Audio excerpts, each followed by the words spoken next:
Business with a servant's heart.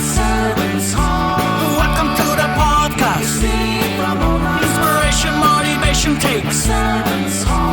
Listen to the podcast. We're all about to talk about life. Our guests will share their life story. We want you to success in life and business.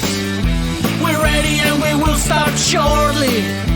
We're gonna talk about life. We're going to speak on business. You're gonna shine bright. We are going to witness business with a servant's heart. With hosts Steve Ramona and Ray. Inspiration, education talks. Listen to the podcast. Steve Ramona.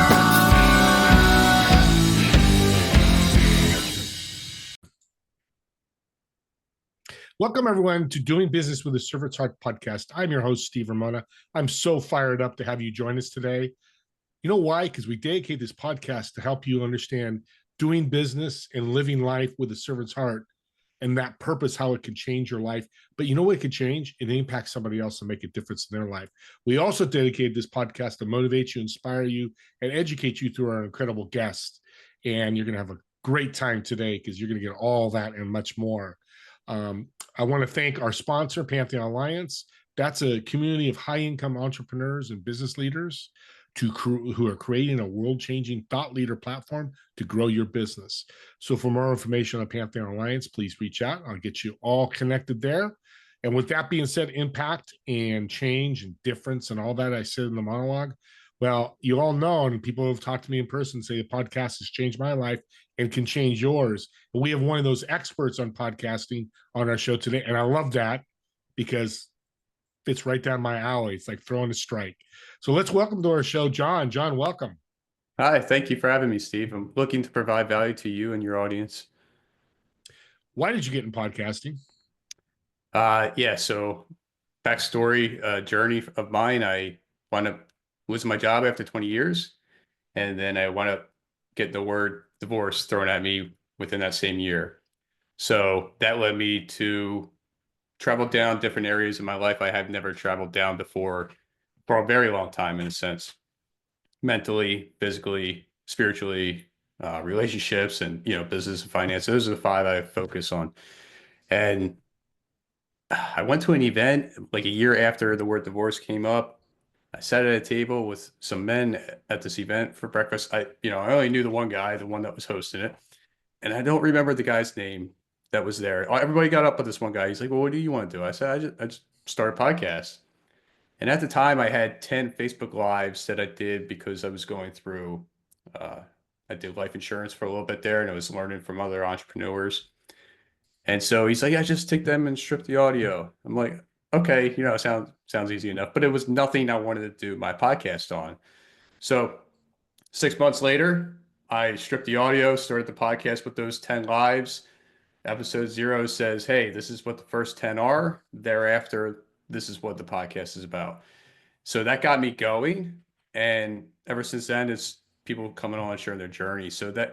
It's allowed me to dive deeper into how others experience things in their lives and how they got through it. So losing your job, going through a divorce, led you to a podcast, which life journey always leads people to a podcast because that's your passion. What is your, name of your podcast and what's the mission? What are we going to hear when we listen to your podcast? You're going to hear a bunch of different people from a bunch of different areas in life, what they experienced in their journey to get to where they are today. And for the most part, most of them become entrepreneurs. So they experience something and they go, okay, how can I help somebody get through what I went through? And that's mostly what they're about, right? So like sometimes there is the ones that don't have much of a journey. They just fell into something that they love.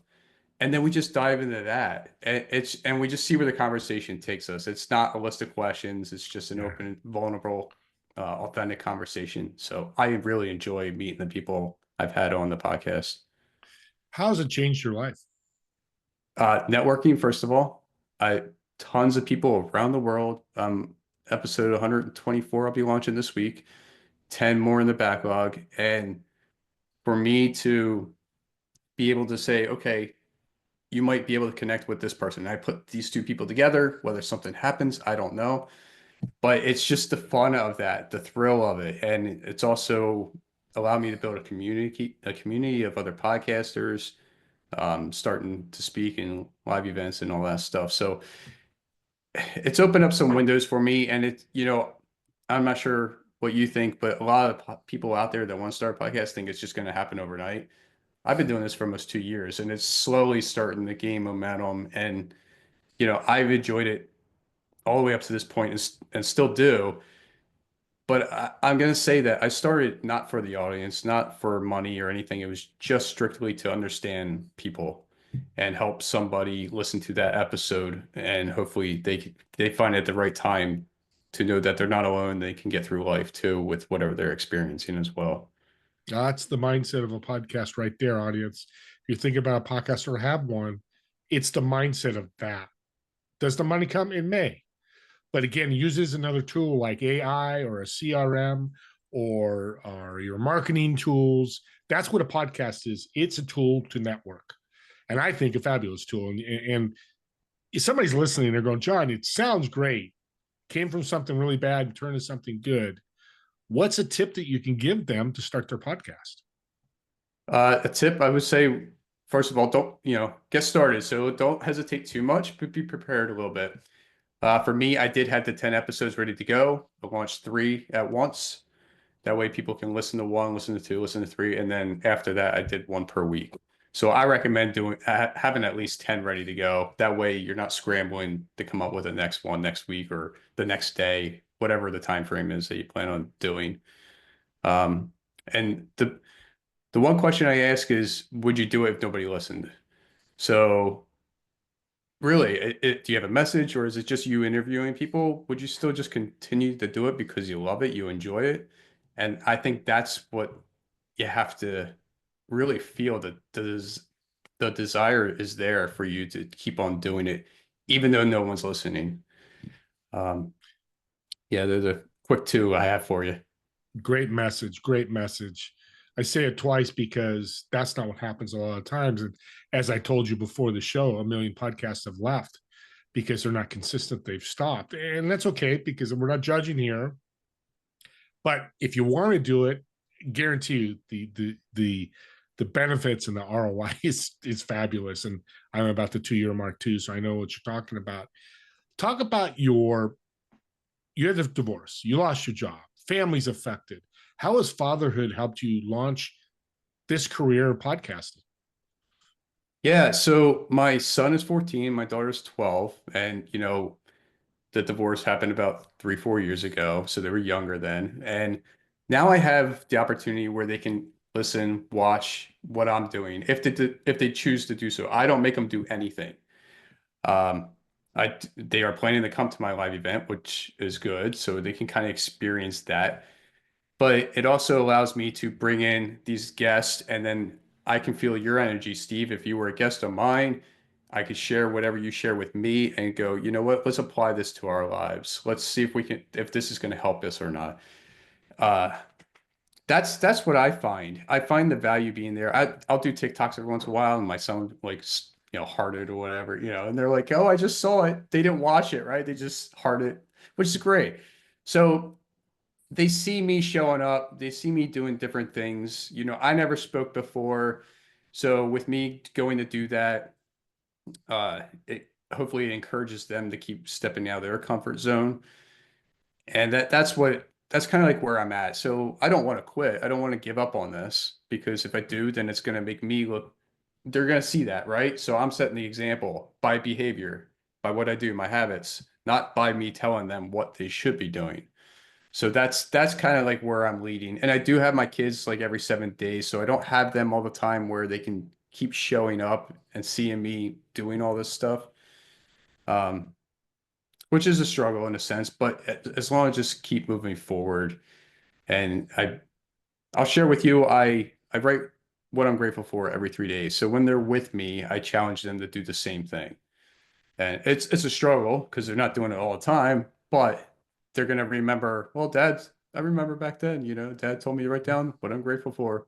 I can see it already, even though they might not realize why, but it eventually would, hopefully touch them sometime in their life. It will. No, everybody that's consistent with stuff like that, and some's are better than nothing. I'd rather $2 than $0. $2 gets me not a cup of coffee. I was going to say that doesn't happen anymore, but it gets you closer to something else. And you said something in the audience you need to understand that you were saying indirectly is me and you as host, we get to learn. We get these fabulous guests and they teach us something, which I didn't even think about till what you just said. You could pass it on to your kids. Mhm. Hey, XYZ guest, man, he mentioned something about us. Like I had a guest, Jen Drummond, unbelievable woman. On my podcast, she said, you know what we do with our kids? She's got 7 kids, single mom, amazing. But she does a grateful red light. So when they come to a red light, any kids in the car, just yell, shouts out, okay, shout out what you're grateful right now. And every red light they hit, they do that. I don't know if they do it the whole time. Seems like a lot. But again, I learned that and I still remember that was a year ago to this day. So again, some of the power of podcasting that you're talking about. But the other part is you're launching this event because of your podcast. Talk about this great event. Yeah, so I have these great speakers coming on, mostly I met them through podcasting, whether I was on theirs or they're on mine, Mm-hmm. or we met in person already. But I want to experience a live event. I didn't get chosen to be at another one, and I just happened to create this to be the same day. It just falls out that way. But yeah, it's free. It's for people to come to learn from me and other podcasters to start a podcast, learn different areas of podcasting, network.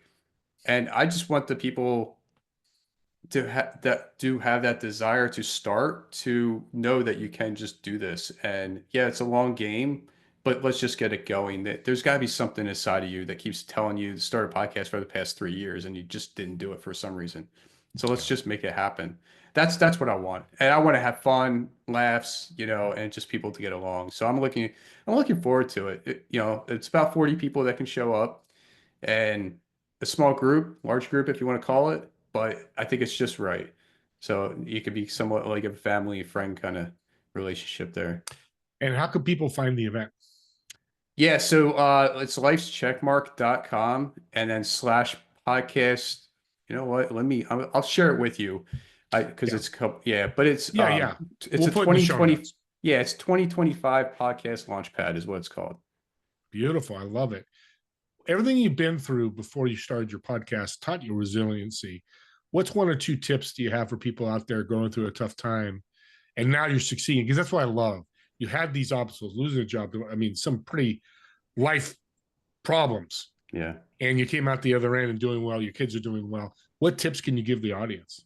Yeah, so let me be honest with you first that I'm still experiencing some difficulties in some Sure. areas. So I'm still working on it, right? And we'll never stop working. But for me, I focus on myself emotionally, mentally. I felt like, I had to go, okay, it's just going to be me, maybe the kids every once in a while, right? How do I do this? Because I I was almost married for 15 years with the same person for 26 years, right? So that's basically my whole life in a sense as an adult. So I had to reflect back that I did live by myself for a little bit. I was out of the house. I lived by myself for about a year or two. So I knew I could live by myself if I had to. So I had to get in that state of mind. I had to start creating a morning routine for myself. That's kind of what kind of got me going. I dove into some meditation. I tried journaling, not my thing, but I do write what I'm grateful for. Um, and finding a safe space. So I'll be honest with you. Before the word divorce came up, I was trying to figure everything out. January of that year before May, when the divorce word came up, I was listening to a podcast and it was about men helping other men, right? So they had a group where you can sign up, pay membership fees. I never jumped on the calls. I did pay, but I met 5 great guys I would say that I could reach out to anytime, whether they were available, they can pick up the phone or whatever. And it allowed me to get that state of mind before that word of divorce came up that I was okay with it, even though I didn't know it was coming. That helped me. So that allowed me to have those relationships thereafter so I can continue to call them if I choose to do so for whatever reason. But that's the other thing. It's like, have that person or a couple people that you can just reach out to. And don't be ashamed. Don't be afraid to reach out to people. Yes, it's going to be certain people that might put you down. and it's usually the ones closest to you. So your strangers are probably the best people to talk to because they're probably going to listen more and just ask you questions. And that's what you need. You need to get out of your head. So uh, for me, experience what I experienced, the guy I consider him a coach, he was telling me the same. I had to get out of my head. I was trying to understand every little thing that was happening. He's like, get out of your head and get back to your heart. And man, once you do that, everything changes. Everything changes. And I run into people all the time, and I look at them, and they're just running everything through their head, right? The things I'm struggling with now, I'm like, okay, it's all right. There's people come on that went through worse. And so I know I can get through what I'm going through, and it's just gonna be okay. Everything will be okay. But yeah, that's a lot right there. But man, that's a big one. If you can get out of your head and start, focusing on just life and love and just being kind, just be a real human being and not Yeah. worry about everything. Heart's a big thing. We Yeah. get in our head's easy. It's so easy to think stuff. The heart's the hard part because that's deep. And Hmm. I'm glad you said something too that our audience I want to point out. You talked about resiliency, and you said you're still working on it. And I appreciate you being transparent, but I also appreciate you saying that because resiliency doesn't mean, hey, I overcame this huge traumatic event in my life and it's completely over. You keep being resilient by learning more, like you just said. I'm still working at. You'll always be working out at some level. That something will trigger you. So I want to thank you, an audience. Hear what John said, or see if you're watching on YouTube. That's a powerful thing because we don't have an answer for that. That's 100% go away. It's always going to be there, but you put in that little corner like you're doing in podcasting and doing events. When it happens, you deal with it. And I thank you for saying that because people look at resilient men or resilient women like, oh, they're rock stars. And you are, but there's also, hey, keep in mind, they're still working on stuff. And that's so appreciative that you said that. Now, you're a hiking influence. You like to hike as I was going through you. Is that the meditation side? Tell me what hiking does for you when you hike. Uh, it's funny. I'd never even thought of it being like a Yeah. meditation. I had people come on and share that with me on the podcast, but at the time, meditation is just sitting down and watching a video and just, closing your eyes for me. But for hiking, it allows me to get out into the environment, nature, and then just enjoy what is there, what is available, without any stress from anything. I'll take my dog for a walk, 30-minute walk down the street and back, no phone. You know what I mean? Like, who cares? I come back and nobody called me in 30 minutes, right? It's not a big deal. And so I enjoyed that moment. I had a guest on, and she shared this with me too, where it builds your right side of your brain, where you start just being creative and start thinking. And when she said that to me, I saw it. Like, I saw that's what happens when I go for a walk. And same thing if I went on a hike, just start to wander, start to think. And then sometimes I wish I had my phone so I can write down these ideas I have, right? But it it is a way to meditate. It is a way to relax. It's a way to get away from everything. And that's why I enjoy it. I enjoy seeing the animals, smelling the flowers if they're available. But yeah, like today's is just a nice cool, maybe 20 something, 30 something degrees and sun hitting you and that's just warm, you can feel that and that, I don't know, it makes you feel alive. Yeah. No, it's a great tip to add to the empathy, resilience, transit. Just get away from everything. Yeah. For you, it's hiking. For somebody else, it might be, like you said, watching a movie and just watching characters get away. It might be reading a book, whatever that is. Thank you. That's a really, really good tip. I kind of thought that's what you're doing. That's why I wanted to ask. You just wanted to get away. And here's a tip. What I do, one of my guests does, is he bought a little mini recorder. He doesn't have to bring his phone. And it's a great tip for you, the audience. He'll go for his walk and he'll say, okay, you just thought of something. When you do your website, do this. So he has it all recorded and he uploads it to his computer.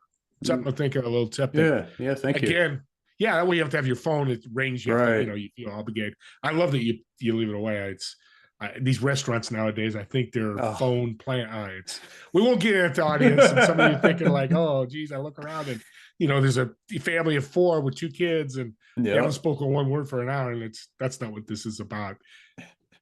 We're getting to the end here, but let's get back to podcasting. What do you see your future and the future of podcasting look like next 3 to 5 years? Oh man, who knows, right? Like, Yeah, um, things are going to change. I don't know what exactly they're going to be. I know everything's big in the video and stuff. I think sometime down the road that's going to flip again because it takes up a lot, a lot of your time if you're going to sit there and watch a podcast. There's a lot out there, but you can get a lot more done going through audio, especially if you 2 times it or 4 times it, if you can handle that and just run right through them. So I'm gonna guess that sometime down the road it's gonna flip again, even though people are still gonna do video because people like video. Um, Outside of that, I know we were talking about some statistics before. I could see I could see it growing. I do. And definitely, like you mentioned, people can make more money off of it down the road.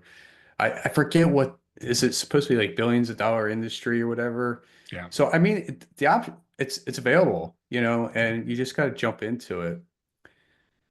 Yeah, that's a great question. It's hard, I try to read into that, and I do think about that too. I'm like, what's going to be yeah. next? What can I think of that I could do that would be the best for podcasting in 5 years? And it's a real that's one to go take a hike and start Yeah, thinking bring about. that recorder and say, okay, Yeah, I'm talking about exactly. that's a great idea. Man, Yeah. you're a true servant's heart in podcasting. That's I'm a podcaster. There's no competition in this. If you're listening, you're a podcaster. Me and John are not competition to you. We are collaborators. You might do something different. John might do something. I might do something different. Let's work together, because if we can affect lives, motivation, inspiration, and education, that's what I think a podcast should do.